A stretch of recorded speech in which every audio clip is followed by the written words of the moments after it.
Hello, and welcome to my talk today here at the 2021 Virtual River Management Society Richmond Symposium.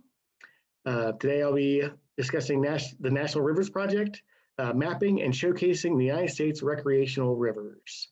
A little bit about me. My name is James Major. I'm the National Rivers Project Coordinator for River Management Society. I live in Flagstaff, Arizona, although I'm originally from Charles City County, Virginia, just outside the Richmond metro area. Um, and my first job was at Rivers Rest Marina and Resort on the beautiful Chickahominy River.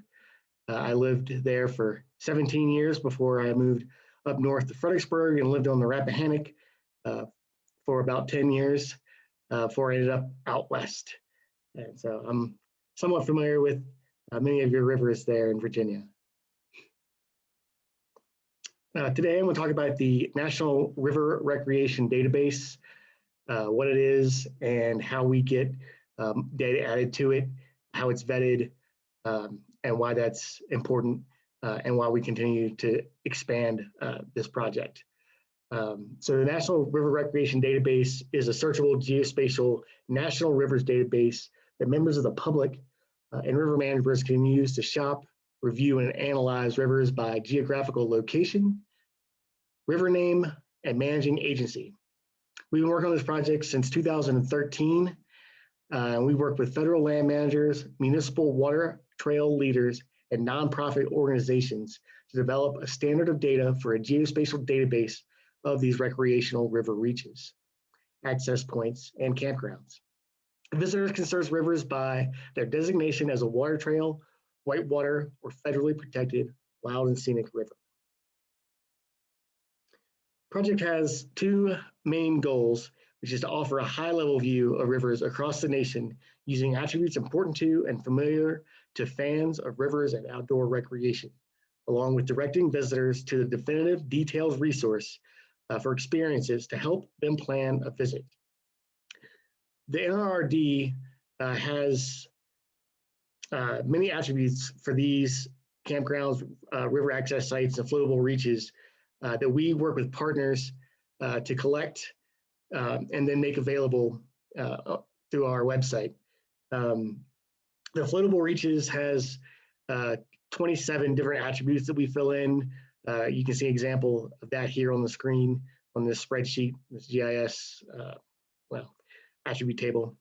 With river names, upstream and downstream points, the state it is in, who manages it, whether or not certain activities are allowed, how difficult it is, local websites. It has connections to American Whitewater as well, since they have flow data and further descriptions, especially for, mostly for whitewater rivers.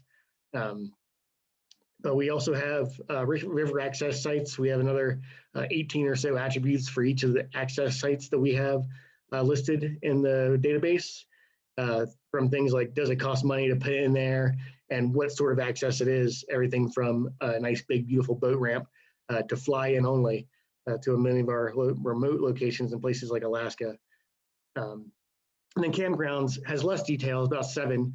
They tell you if there's a fee, whether it's developed, and that'll just help you find a place to stay as you approach your trip or leave your trip.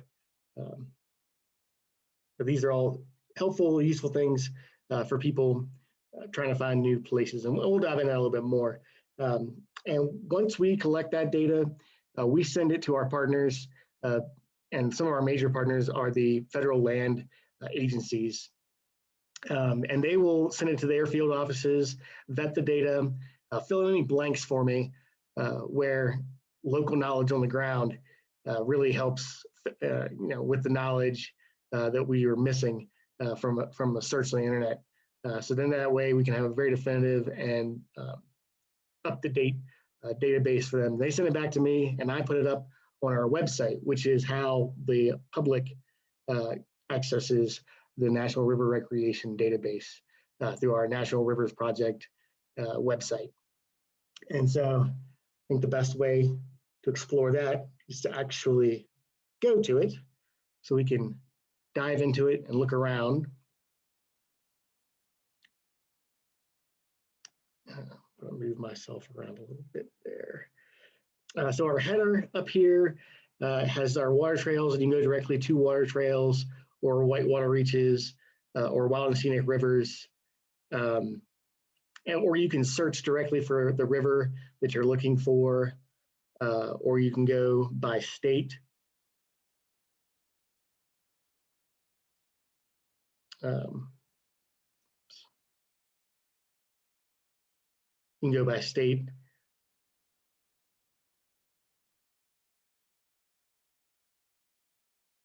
Or you can go by the federal agency, which is managing that river.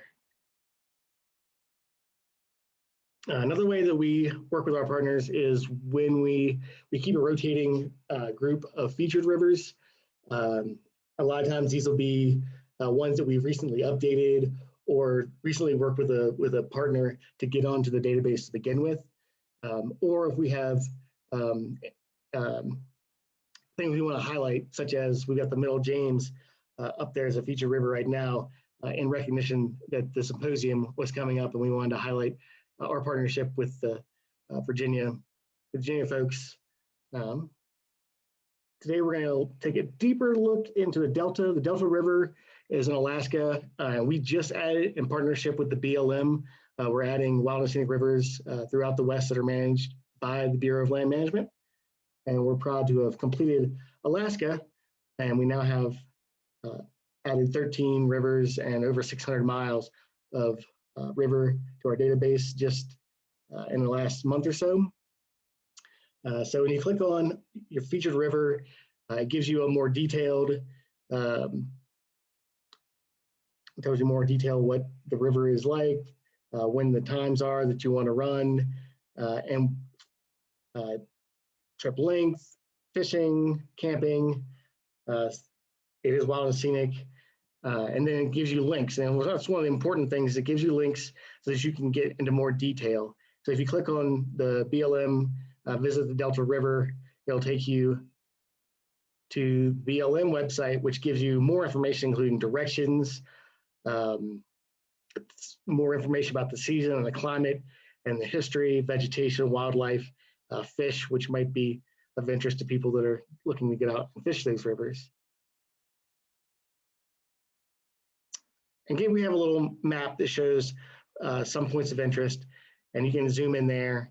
I like to go to the big map. It'll pull up the Delta River here in Alaska, and we'll unselect it so all our colors show up. And then we can filter, and we can see from a distance what we've got going on.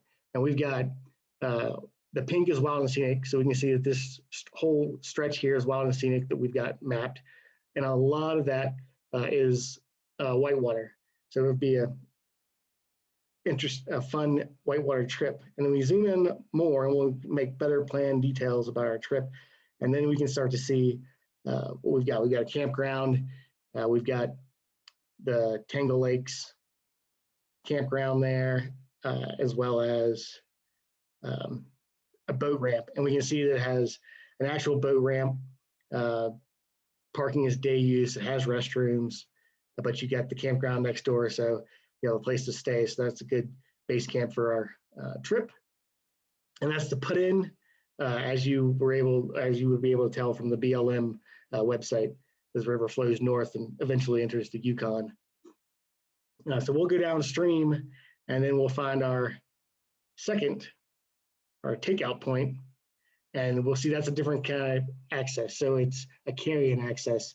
So if you were able to back the boat in, the boat ramp at the top, you're gonna have to do a little bit of de-rigging to get the boat ready to get back on the trailer, and you have to carry it. There's no restroom. So we might, once we get off the river, go back up the Richardson Highway, take the turn off, and go end up at back at the campground. If we're not gonna if we don't want to drive out all the way back to one of the cities or origin of destination right then. It's really important that we collect this data and then run it through the BLM so they make it all accurate And so people can have a pretty good idea and then connect them to further trip planning like the BLM sites, where they can also at that point start looking for outfitters and things like that to help them with the trip as well.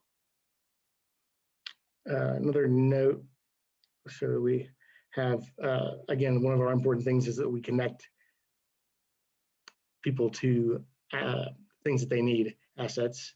So then you can go to a local website and that'll take you to Tangle Lakes campground. So that way you can find out how much are we paying a night if you're gonna stay in the campground before or after getting off the river.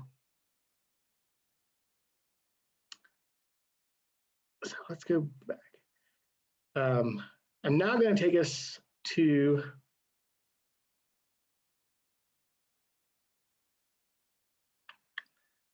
a more local river. We have the Chickahominy Water Trail. And this is where it might come in useful for our partnerships and to collect additional data. We can see that we have this great 24.8-mile water trail, but we need to develop a little bit more to get this really where we want it to be in terms of where are access points, where campgrounds, and being a local, that there, I can tell right away that just the Morris Creek landing and the Diaskin Reservoir, there are more access points than that, though they may not be managed by a state or federal agency. There are lots of local available boat ramps that are located along the Chickahominy, such as River's Rest. Chickahominy Shores probably has a boat ramp. Allen's right above Walker, below Walker Dam, and Rockahawk above Walker Dam have ramps. So if you're ever searching around on the National Rivers Project and you see something that's missing like that, you can go to the Contact and Contribute Rivers, which will open up a Google Forms, which comes to me, and then I can work with you to get your local boat ramps, campgrounds, or river reaches that you want to see included in there. So I'm going to share another thing that we also have.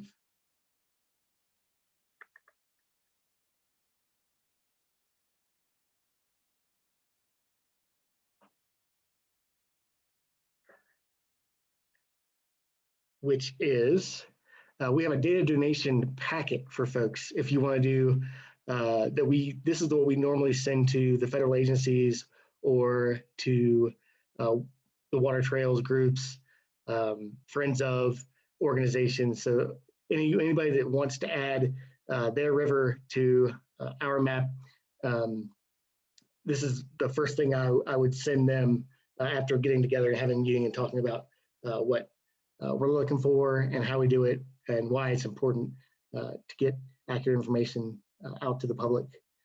So it has it's for use for people that aren't GIS savvy. I welcome shapefiles or geodatabases from folks that have them that want to just share them with me. But typically it'd be either me filling out this as much as possible and sending it to partners, or if their partners are willing to, I'll send them this, and it has instructions and the US codes and the workbook that has all the attributes, blank spaces for the campgrounds, access points, and the river reaches. So there are several different ways that we can add information authoritatively. So different processes to start that, to get it put on there. All right, and